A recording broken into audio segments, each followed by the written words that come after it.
Imagine you have a safe with 100 bands, and you make sure it's secure under your bed, but you put a sticky note with the password on top of that safe. That's what people think happened with Girls Frontline 2. But instead of 100 bands, it's my macchiato gooner skin that was at stake. So a couple nights ago, I saw a Reddit thread by The Robber. In it, this Reddit user found out that Micah was storing our passwords in unsalted MD5 hash files. Now, as a person with a meme cybersecurity degree, this really grinded my gears. Thankfully, they did fix this issue while I slept, due to all of the traction that this Reddit post got.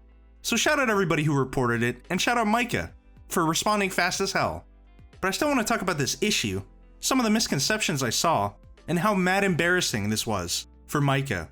So let's talk about some of this jargon first. What is a hash? What is a salt? Yummy crystals? Let's find out, bros. A hash is a fixed size string that represents a password. And to use these hash browns, you use a hashing algorithm like MD5. So when you type in password 123, it's actually going to be this string of characters using MD5. Seems rather long and safe, yeah? Not really. You see, that right there is an unsalted hash, which is what Micah was using. And these have a lot of vulnerabilities. Things like a rainbow table, which is pretty much a list of tons of hashing algorithm outputs. So when you use an identical password, you're always going to have an identical hash output. And these rainbow tables take advantage of that. So when you type in password 123, that string of text will always be the same using MD5. And a lot of people were saying that by using this unsalted MD5 hash, well, that's just plain text, bro. Plain text, of course, being what you type, what you see. So password 123. But that's just not true. Even unsalted MD5 hash is far superior to plain text. But surely there's gotta be a way we can defend ourselves from rainbow tables, right? That's where our crystal comes in. You see, salting is where you add a random string to that hash output, making what were identical hashes wildly different. No string should be the same when you salt, as long as you use a different salt each time. This effectively tosses those rainbow tables straight in the trash. But were they even really a problem? What about that super scary buzzword, brute force attack, we see thrown around?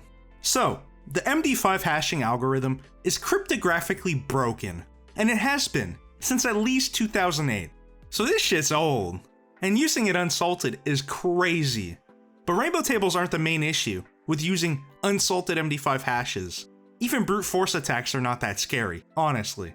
Because you can do things like have a limit on how many times you can input a password, making those brute force attacks useless. Plus, they just take a while and they cost a lot of resources.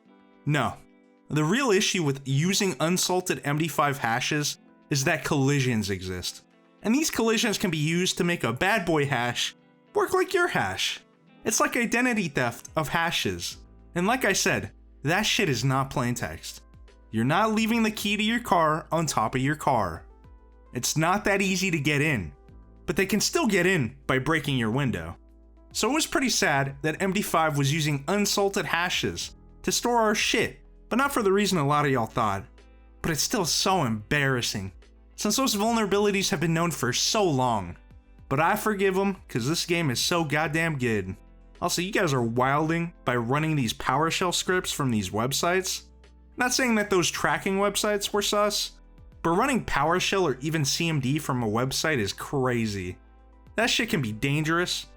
You're giving someone a lot of access to your machine. Them gaining access to your player.log file is the least of your concerns, if you just do this on random websites. Now, as far as I know, those tracker websites are legit, so again, no shade, but I would never let anything do that to me, personally. And I saw a lot of people saying they use the same password on Girls Frontline 2 as they do everywhere else. So that could be a real issue if something gets access to your player.log file. And I'm gonna keep it straight with you, that's plain stupid. That is a stinker move, man. Don't do that. At least use a password manager. A lot of them do it for you.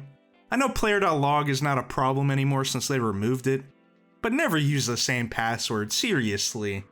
Us gooners gotta stick together. Free to play, whale, dolphin, we're in this degenerate shit together. I'm looking out for you guys. Also peep haveibeenpwned.com just in case. And of course, change your Girls Frontline 2 password if you use the standalone client, because we are the ones who are at risk. My bad for the nerd talk, bros. I also realized that I'm really late at this point, but my internet was out when I originally wanted to post this. And I got a little passionate seeing this stuff go down. I got a little heated, a little silly. And if there's anything I got incorrect or I missed out on, let me know. I'm not a cybersecurity expert. I don't even care about IT like that anymore. I'm pursuing a PhD in goonology, after all. And don't worry, next video we go back to shitposting, gooning, and having fun. If this video was boring, well, my fault, OG. Also, I love Girls Frontline 2. This game is so good. Expect more videos on it that aren't a yap fest.